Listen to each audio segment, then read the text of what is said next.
Good morning बच्चों। आज आइए हम एक ऐसे फंगस को पढ़ते हैं, एक ऐसी डिजीज़ को पढ़ते हैं जो सबसे लोकप्रिय सब्जी बच्चों की होती है, आलू। आलू पर फंगस का इन्फेक्शन कैसे होता है? कई प्रकार के इन्फेक्शन आलू पे होते हैं, जैसे early blight of potato, late blight of potato. आज हम जिस डिजीज़ को और जिस फंगस के बारे में आपको बताने जा रहे हैं, इस फंगस का नाम है सिनकाइट्रियम इंडोबायोटिकम। और ब्लैक वार्ट ऑफ पोटैटो नामक डिजीज ये आलू के ऊपर लगा देता है। सबसे पहले इस डिजीज को देखा गया था हंगरी में 1895 में, और इंडिया में, हमारे भारतवर्ष में सबसे पहली बार इस डिजीज को देखा गया दार्जिलिंग डिस्ट्रिक्ट में। इसके बाद स्प्रेड होते होते ऐसी हर जगह ये डिजीज आपको दिखाई दे जाएगी जहां आलू की खेती की जाती है। इस डिजीज का नाम है ब्लैक वार्ट ऑफ पोटैटो। देखिए, मान लिया हमने कि ये एक आलू है। आलू क्या है? इससे पहले जो वीडियो मैंने बनाया था स्टेम एंड इट्स मॉडिफिकेशन, उसमें मैंने बताया था कि आलू भी स्टेम का मॉडिफिकेशन है, अंडरग्राउंड स्टेम है। इस आलू के ऊपर इन्फेक्शन हो जाता है और यह इन्फेक्शन एक वार्ट के रूप में यहाँ दिखाई देने लगता है। रफ सरफेस इसकी होती है और पूरे आलू पे ऐसा लगता है जैसे छोटे छोटे ट्यूमर डेवलप हो गए। इस तरीके से पूरा जो पोटैटो है, इसके चारों ओर इस तरह से ब्लैक कलर का वार्ट लाइक स्ट्रक्चर, यानी मुहासे जैसा स्ट्रक्चर डेवलप हो जाता है। ये वार्ट है। वार्ट मीन्स मुहासा होता है, और ये है होस्ट प्लांट। और क्या है ये? पोटैटो। कभी कभी ये जो ट्यूमर लाइक स्ट्रक्चर डेवलप हुआ, वार्ट लाइक स्ट्रक्चर डेवलप हुआ, कभी कभी इस वार्ट की साइज इतनी बड़ी हो जाती है कि पोटैटो अगर हमारा इतना बड़ा है तो इस पर डेवलप होते होते वार्ट की साइज इतनी बड़ी भी हो सकती है। यानी कि जितना बड़ा होस्ट ट्यूबर की साइज जितनी होती है, उससे कई गुना बड़ा उसके ऊपर ट्यूमर डेवलप हो जाता है। That's why this disease is called, इस डिजीज का नाम है black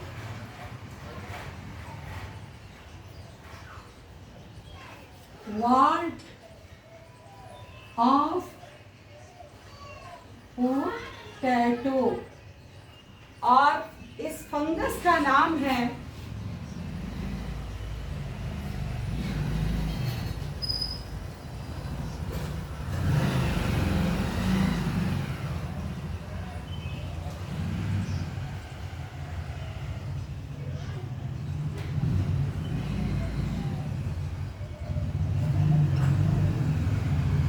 The genus is Syncytium and the species is Indobioticum। अगर इसके सिस्टमेटिक पोजीशन को, अभी मैं बोर्ड पर इसे लिख भी दूंगी, इसके सिस्टमेटिक पोजीशन को अगर हम स्टडी करें। Good morning my dear students. Today we will learn about a fungal disease that is called black wart of potato. यह डिजीज एक फंगस से होती है और इस फंगस का नाम है, इसका जीनस है सिनकाइट्रियम और स्पीसीज का नाम है इंडोबायोटिकम। सिनकाइट्रियम इंडोबायोटिकम से disease black wart of potato होती है, और दुनिया में सबसे पहली बार 1895 में हंगरी में इसे देखा गया था। इंडिया में 1953 में दार्जिलिंग में सबसे पहली बार इस डिजीज को रिपोर्ट किया गया था। ये डिजीज एक फंगस के द्वारा होती है, जो फंगस यूनिसेलुलर है, यूनिन्यूक्लिएटेड है और इसकी सेल यूकैरियोटिक है, यानी this fungus has well developed nuclear system. इस फंगस में हम देख रहे हैं कि ये यूनिसेलुलर है, इसलिए ये होलोकार्पिक है। और होलोकार्पिक का मतलब यह होता है कि जब किसी भी फंगस के पास केवल एक ही सेल है तो कभी वो वेजिटेटिव फेज में होगी और कभी वो रिप्रोडक्टिव फेज में होगी, यानी the vegetative cell is completely transformed into vegetative cell. ऐसे फंगस को हम होलोकार्पिक फंगस कहते हैं। यहाँ मेरे कहने का मतलब यह है कि ऐसे होलोकार्पिक फंगस में हमको रिप्रोडक्टिव फेज और वेजिटेटिव फेज एक ही समय में दिखाई नहीं देती है। जब रिप्रोडक्टिव फेज दिखाई देगी, क्योंकि सेल एक ही है, वो रिप्रोडक्शन करने जा रही है, तो उस समय वो स्पोरेंजिया की तरह बिहेव करेगी। जब सेक्सुअल रिप्रोडक्शन करने जा रही है तो गैमिटेंजिया की तरह, और जब ग्रोथ कर रही है तो वेजिटेटिव सेल की तरह। ऐसे फंगस को हम होलोकार्पिक फंगस कहते हैं और ऐसे फंगस यूनिसेलुलर होते हैं। इस फंगस की अगर हम स्टडी करें तो देखिए, इस पॉइंट से हम स्टार्ट करते हैं। यहाँ हम देख रहे हैं इस फंगस ने यूनिसेलुलर जूस्पोर बनाया है। जूस्पोर क्यों कहा? क्योंकि इसमें यूनिफ्लैजिलेटेड कंडीशन दिखाई दे रहा है, फ्लैजिला दिखाई दे रहा है। अब हम देखते हैं कि ये जूस्पोर, मान लिया ये पॉइंट नंबर 1 है, ये जूस्पोर जमीन में तैरते हुए, मिट्टी में तैरते हुए ये ट्यूबर के पास पहुंचते हैं। ट्यूबर से देखिए अटैच होते हैं। जैसे ही ये आलू से अटैच होते हैं, अपना फ्लैजिला विथड्रॉ कर देते हैं। They lose their flagella, they remove their flagella. क्यों? क्योंकि there is no need of swimming. अब इनको पानी में तैरने की आवश्यकता नहीं है। और ऐसे फंगस जब जूस्पोर का डेवलपमेंट करते हैं तो जमीन में नमी का होना अत्यंत आवश्यक है। अगर नमी नहीं होगी तो जूस्पोर का फॉर्मेशन नहीं होगा, और जब मिट्टी में नमी होगी तो जूस्पोर का डेवलपमेंट होगा, स्पोरेंजिया फटेगी और जूस्पोर बाहर आएंगे और तैरते हुए ये आलू के ऊपर पहुंच जाएंगे। देखिए यहाँ अराइवल हो रहा है इसका। जूस्पोर जब आलू के ट्यूबर पर पहुंच जाता है तब इसे फ्लैजिला की आवश्यकता नहीं रह जाती है। Then it becomes non flagellated. अब इसके बाद की स्थिति को हम यहाँ देखें तो हम क्या पा रहे हैं कि this is the epidermal cell. यहाँ ये जो ऊपर वाली लेयर है पोटैटो की, इसको हम कौन सी लेयर कहते हैं? Epidermal layer. तो ये होस्ट सेल की एपिडर्मिस है, और एपिडर्मिस में अमीबॉइड मूवमेंट की तरह, जैसे अमीबा मूवमेंट करता है, वैसे ही अमीबॉइड मूवमेंट के थ्रू ये देखिए इसका पूरा प्रोटोप्लाज्म अंदर एपिडर्मिस के आ जाता है। नेक्स्ट स्टेज में हम देखते हैं, मान लिया ये नंबर 2 स्टेज, यहाँ ये नंबर 3 स्टेज दिख रहा है। ये नंबर 4 में हम देखते हैं कि जो अंदर पेनिट्रेट कर रहा था, पेनिट्रेटिंग जूस्पोर, यहाँ इस स्टेज में हम देखते हैं कि फिर वो स्फेरिकल हो गया। अभी वो अमीबॉइड मूवमेंट से एंट्री कर रहा था। यहाँ देखिए सेल के अपर पार्ट में हमको क्या दिखाई दे रहा है कि पूरा का पूरा सेल अंदर अपर पार्ट में आ गया है। अब इसके कुछ देर बाद हम क्या देखते हैं कि चूंकि ये फंगस एंजाइम रिलीज करेगा, केमिकल रिलीज करेगा, और इसका प्रभाव क्या होगा? इसका प्रभाव ये होगा कि स्वयं तो अपनी साइज को बढ़ाएगा ही, साथ ही साथ जो उसने केमिकल सिक्रीट किया उससे, यहाँ देखिए ये साइज एपिडर्मिस की इतनी बड़ी है। अभी भी एपिडर्मिस की साइज, होस्ट सेल के एपिडर्मिस की साइज नॉर्मल है, but in this condition you can see here this cell enlarges in size. देखिए अगल बगल की सेल नॉर्मल है, लेकिन ये सेल क्या हो गई? साइज में बड़ी हो गई है। कोई दुश्मन अंदर आ गया है और इस दुश्मन के आने से ये सेल क्या हो गई है? हाइपरट्रॉफी हो गई, इसमें ये सूज गई है, फूल गई है, तो देखिए इस सेल की साइज कितनी बड़ी हो गई है। इसे हम कहते हैं hypertrophy of host cell. Host की एपिडर्मिस क्या हो गई है, बड़ी हो गई है। कुछ देर बाद हम क्या देखते हैं कि हाइपरट्रॉफी के साथ साथ हाइपरप्लेसिया भी होने लगता है। हाइपरप्लेसिया का मतलब होता है abnormal multiplication of the cell. जैसे कैंसर होता है तो कैंसर में भी क्या हो जाता है, जिस ऑर्गन में कैंसर होता है वहाँ बार बार सेल एबनॉर्मली मल्टीप्लाई करने लगती है। तो यहाँ सिंकाइट्रियम के केस में भी हम पाते हैं कि पहले तो इन्फेक्टेड सेल इनलार्ज करेगी, जिसे हाइपरट्रॉफी बोलेंगे। अब अगल बगल की सेल भी स्टिमुलेटेड हो जाएगी और जहाँ हाइपरप्लेसिया होने लगेगा, यानी कि यहाँ की सेल में एबनॉर्मल मल्टीप्लिकेशन होगा, जिसे हम कहते हैं hyperplasia. This is called hyperplasia and hyperplasia is the abnormal multiplication of the cell। तो देखिए ये फंगस, इसने यहाँ सिंकाइट्रियम ने जो प्रवेश किया, यूनिसेलुलर फंगस, ये अपनी साइज को बढ़ा करके now it is converted into spore. अब यह स्पोर में बदल गया है। देखिए यहाँ सेल की साइज कितनी बड़ी है, यहाँ देखिए होस्ट सेल की साइज कितनी बड़ी, बिल्कुल गगरी की तरह, बिल्कुल घड़े की तरह हो गई है, बड़ी हो गई है। अब यहाँ हम देखते हैं कि जो ये यूनिसेलुलर फंगस था, इसने अब नेकेड प्रोटोप्लाज्म था, यहाँ ये नेकेड प्रोटोप्लाज्म, नेकेड प्रोटोप्लाज्म, यहाँ नेकेड प्रोटोप्लाज्म क्या हो रहा है, डबल लेयर से घिर जा रहा है। इसके ऊपर 2 लेयर की वॉल डेवलप हो जाती है जो काइटिन की बनी हुई होती है। And this is golden brown in colour. इसका कलर गोल्डन ब्राउन कलर का होता है। यदि हम इन्फेक्टेड पार्ट से अगर सेक्शन काट के देखें माइक्रोस्कोप में, तो बिल्कुल हमको जैसे डूबता हुआ सूरज बिल्कुल लालिमा लिए हुए बड़ा सा दिखता है, वैसे ही हमको माइक्रोस्कोप में इसका स्पोर भी गोल्डन ब्राउन कलर का दिखाई देता है। अब यहाँ हम क्या देख रहे हैं कि it is unicellular and largest in size, surrounded by 2 layer and these layer are made up of chitin। किसका बना है, काइटिन का बना है।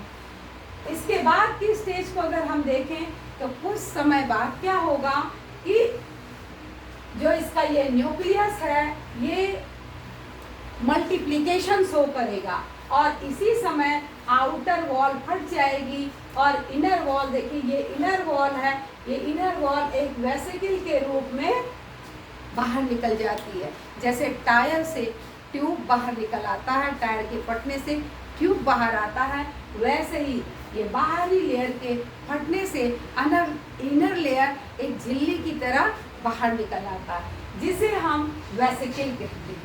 अब यहाँ न्यूक्लियस का मल्टीप्लिकेशन होना शुरू होता है और लगभग ये 32 न्यूक्लियस का फॉर्मेशन हो जाता है। नाउ these 32 न्यूक्लियस जो बने थे, यहाँ ये कंडीशन प्रोसोरस कहलाता है। इस कंडीशन में हम इसे प्रोसोरस कहते हैं। अब जो भी यहाँ पे मल्टी न्यूक्लियर कंडीशन बना, ये सेगमेंट में बदल जाता है। यहाँ हम देखें ये सेगमेंट की संख्या 4 से 9 तक हो सकती है। हमने कितनी बनाई है, 1 2 3 4 5, और ये संख्या कितनी हो सकती है, 4 to 9। यानी कि सोरस, ये स्पोरेंजिया, ये जो सोरस है, इस सोरस के अंदर कितने सेगमेंट बने, ये पूरा पार्ट, ये देखिए पूरा पार्ट सोरस कहलाएगा। What is sorus? Sorus is the group of sporangia. तो यहाँ स्पोरेंजिया का फॉर्मेशन कितना हुआ है, 4 to 9। अब क्या होगा, प्रत्येक स्पोरेंजिया के अंदर फिर 3 न्यूक्लियर डिवीजन शुरू हो जाएगा और न्यूक्लियस की संख्या यहाँ 200 to 300 हो जाती है, 200 से 300। अब क्या होगा कि प्रत्येक जो यूनिन्यूक्लिएटेड सेल है ये फ्लैजिला डेवलप कर लेगी। सोरस के फटने से, स्पोरेंजिया की वॉल के फटने से जो जू स्पोर बनेंगे ये सभी यूनिन्यूक्लिएटेड सेल किसमें बदल गए, जू स्पोर में बदल गए। यानी ये जैसे ही बाहर निकले इनके अंदर जू स्पोर का फॉर्मेशन हो गया, यानी फ्लैजेलेटेड बॉडी हो गई। Now this flagellated body is called zoospore and this zoospore is capable to infect the tuber again and again। तो बार बार इस तरह unicellular form, hypertrophy, hyperplasia, summer spore का फॉर्मेशन, प्रोसोरस कंडीशन, फिर सोरस का बनाना, सोरस स्पोरेंजिया में बदल जाएगी और स्पोरेंजिया से फिर जूस्पोर बन जाते हैं। ऐसा किस सीजन में होगा, फेवरेबल कंडीशन में, लाइक इन स्प्रिंग सीजन में। बार बार इस तरह मल्टीप्लिकेशन होगा और एक पौधे से इन्फेक्शन दूसरे पौधे में, दूसरे से तीसरे पौधे में, और जहाँ पोटैटो का पौधा लगा है, कल्टीवेशन हो रहा है, पूरी खेत में ये डिजीज बहुत तेजी से फैल जाती है। And this disease is very serious disease of the potato. ये पोटैटो की क्वालिटी को, क्वांटिटी को घटा देती है और जल्दी इस डिजीज पर कंट्रोल नहीं किया जा सकता। इसीलिए रेजिस्टेंट वेराइटीज डेवलप की गई, जैसे कुपरी ज्योति है जो सबसे पहले डेवलप की गई, जिसमें रेजिस्टेंसी है अगेंस्ट दिस फंगस। आगे आते हैं हम, तो ये तो आपने पढ़ा असेक्सुअल रिप्रोडक्शन, लेकिन फिर समर सीजन आया और समर सीजन में ड्राइनेस हो जाती है। ऐसी अवस्था में स्पोरेंजिया ने जू स्पोर बनाना बंद कर दिया, क्योंकि ड्राई सीजन में पानी की कमी होगी। तो जब पानी की कमी होगी तो जू स्पोर कहाँ पानी में तैरेंगे, कैसे मिट्टी में जो पानी उपस्थित है उसमें कैसे तैरेंगे। इसलिए जो स्पोरेंजिया होती है, जू स्पोरेंजिया, ये जू स्पोर का फॉर्मेशन नहीं करती है और अपने न्यूक्लियस को और अधिक बार डिवाइड कर देती है। यानी 400 से 500 बार डिवाइड, यहाँ 200 से 300 बार किया और यहाँ 400 से 500 बार डिवीजन हो रहा।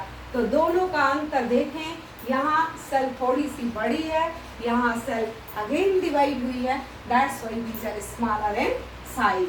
अब ये जितने छोटे छोटे हमको न्यूक्लिएटेड यूनिसेलुलर स्ट्रक्चर दिखाई दे रहे हैं, दे आर वेरी माइन्यूट, और चूंकि बहुत छोटे हैं तो अब ये अकेले फिर से किसी प्लांट को इन्फेक्ट करने की पावर नहीं रखते हैं, क्योंकि इनके पास बहुत कम प्रोटोप्लाज्म होता है। ऐसी स्थिति में इस स्पोरेंजिया को अब हम क्या कहेंगे, नाउ इट इज कॉल्ड गैमीटेंजिया। और गैमीटेंजिया जब फिर वाटरी कंडीशन होगा, सॉइल में वाटर आएगा, तो गैमीटेंजिया हट जाएगी और इसके सारे गैमीट बाहर निकल आएंगे। ध्यान दीजिए, बोथ आर सेम स्ट्रक्चर। यहाँ कम बार डिवीजन हुआ 200 से 300, यहाँ ज़्यादा बार डिवीजन हुआ 400 से 500। ये बड़े हैं, जू स्पोर बना के और प्लांट को इन्फेक्ट करने में सक्षम है। इनकी साइज छोटी हो जाएगी, इसलिए इन्हें फ्यूजन की आवश्यकता है। इसीलिए ये सेक्सुअल रिप्रोडक्शन के थ्रू फिर प्लांट को इन्फेक्ट करेंगे।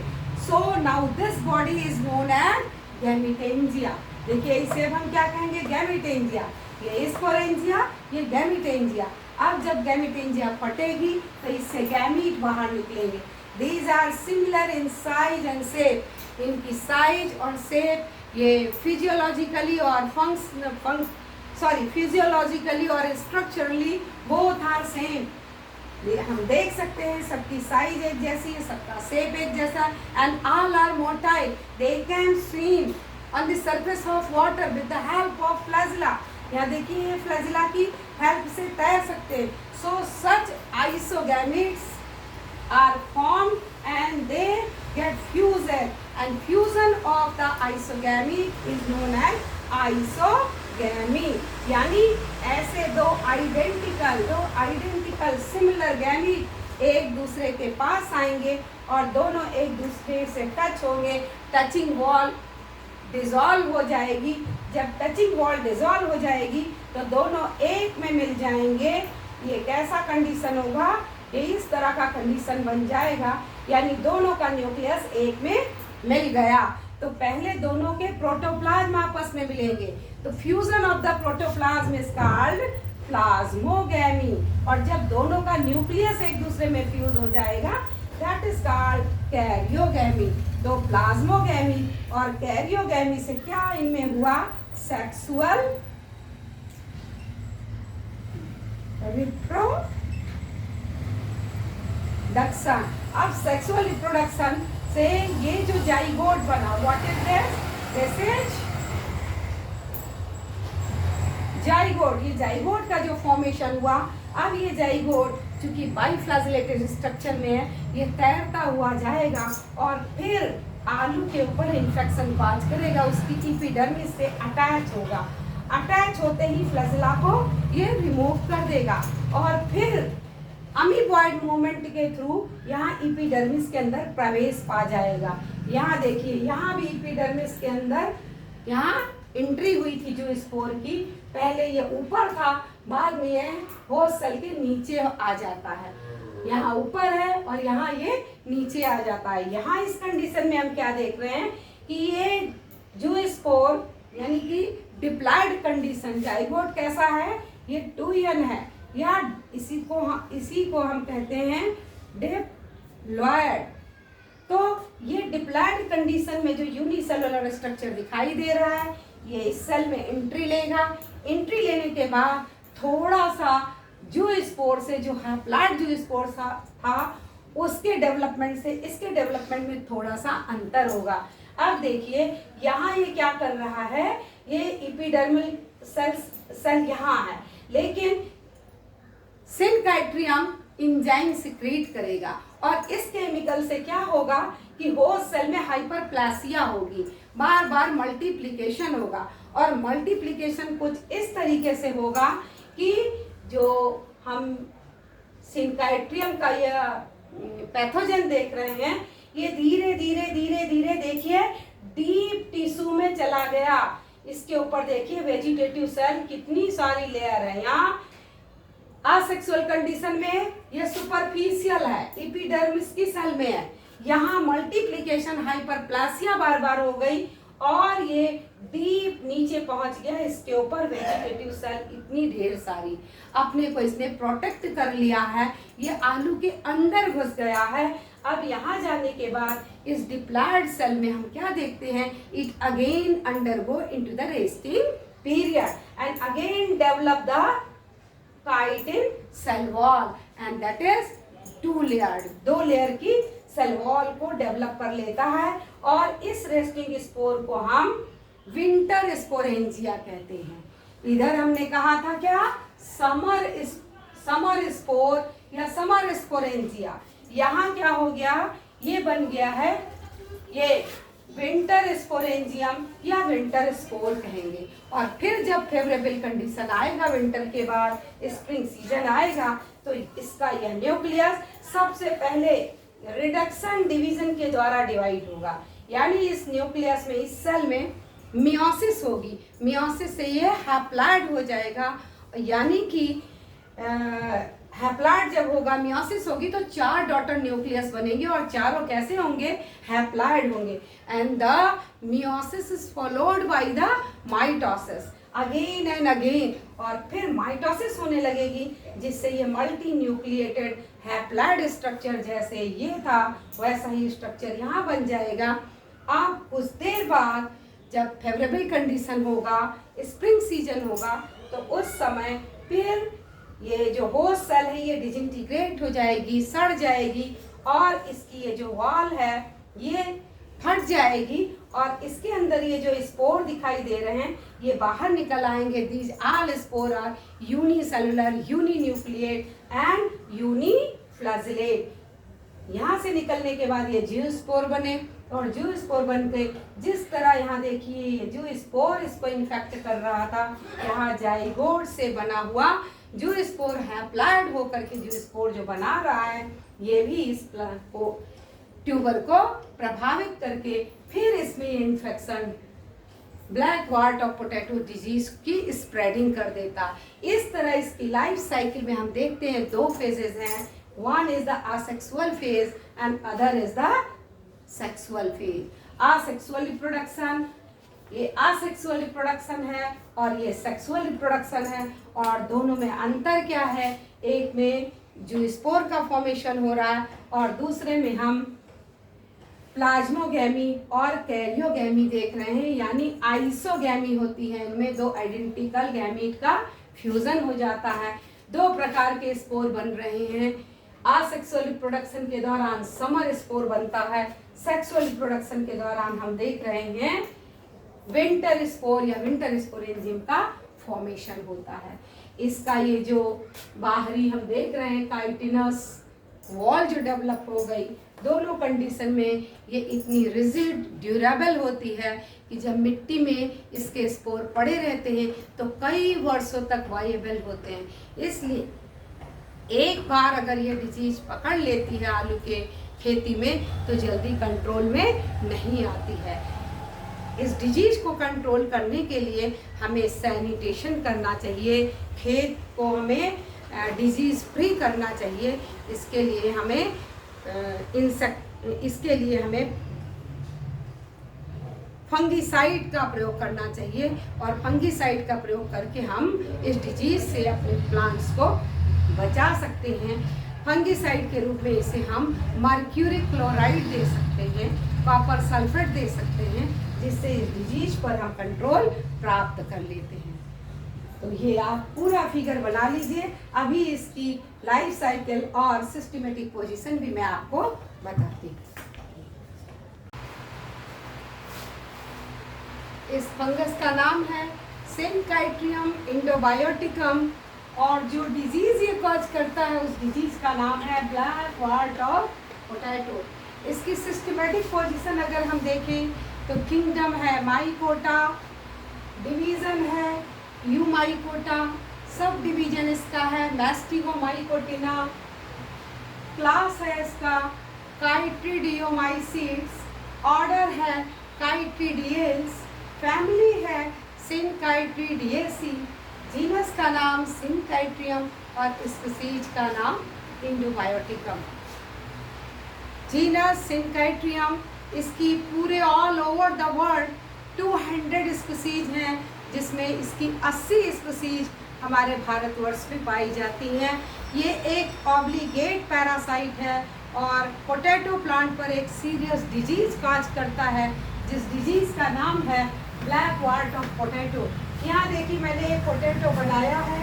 इस पोटैटो को देखिए मुहासे जैसा काला काला उभरा हुआ रफ सरफेस वाला वाट लाइक स्ट्रक्चर दिखाई देता है। दूर से ही हम आलू को देखकर जान सकते हैं कि ये आलू का पौधा, ये पोटैटो का प्लांट सिनकाइट्रियम इंडोबायोटिकम द्वारा इन्फेक्टेड हो चुका है। यह इन्फेक्शन, इस डिजीज का जो इन्फेक्शन होता है वो एरियल पार्ट में नहीं होता है, अंडरग्राउंड पार्ट में होता है, यानी कि ट्यूबर पर हमको दिखाई देता है। इसमें जो लाइफ साइकिल इसकी जब हम स्टडी करते हैं तो हम पाते हैं कि सिनकाइट्रियम असेक्सुअल रिप्रोडक्शन भी करता है और सेक्सुअल रिप्रोडक्शन भी करता है। सिनकाइट्रियम हैप्लॉइड होता है। हैप्लॉइड कंडीशन में जब असेक्सुअल रिप्रोडक्शन इसे करना होता है तो ये सोरस बनाता है। सोरस से समर स्पोरेंजियम का फॉर्मेशन करता है। समर स्पोरेंजियम से जू स्पोर बनते हैं और जू स्पोर जनरेट करके पुनः पोटैटो ट्यूबर को प्रभावित करते हैं। इस पूरे क्रम में हम देखते हैं हर स्टेज में क्या है, हैप्लॉइड नंबर ऑफ क्रोमोसोम है। सभी जगह n लिख रखा है तो ये हैप्लॉइड है और ये असेक्सुअल रिप्रोडक्शन। इधर हम देख सकते हैं सेक्सुअल रिप्रोडक्शन। सेक्सुअल रिप्रोडक्शन को देखें तो सिनकाइट्रियम हैप्लॉइड और गैमीटेंजियम बनेगी जो हैप्लॉइड। गैमीटेंजियम में गैमीट का फॉर्मेशन होगा, आइसोगैमीट बनेंगे वो भी हैप्लॉइड होंगे n नंबर।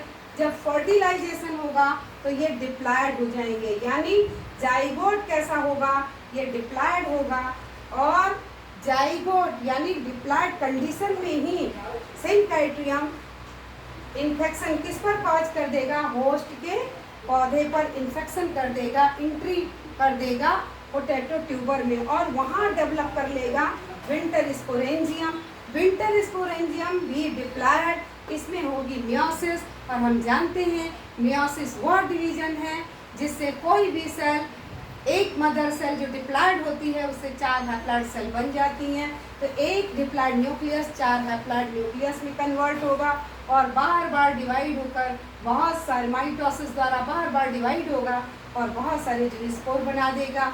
तो इस कंडीशन सेक्सुअल रिप्रोडक्शन में भी हम देख रहे हैं जूस्पोर से इन्फेक्शन, और असेक्सुअल रिप्रोडक्शन में भी हम देख रहे हैं जूस्पोर से इन्फेक्शन पोटैटो ट्यूबर पर होता है। ये मैंने डायग्रामेटिक आपको समझाने की कोशिश की है। आइए अब हम इसके बाद आपको दिखाएंगे total life cycle and different stages of the सिंफैक्ट्री।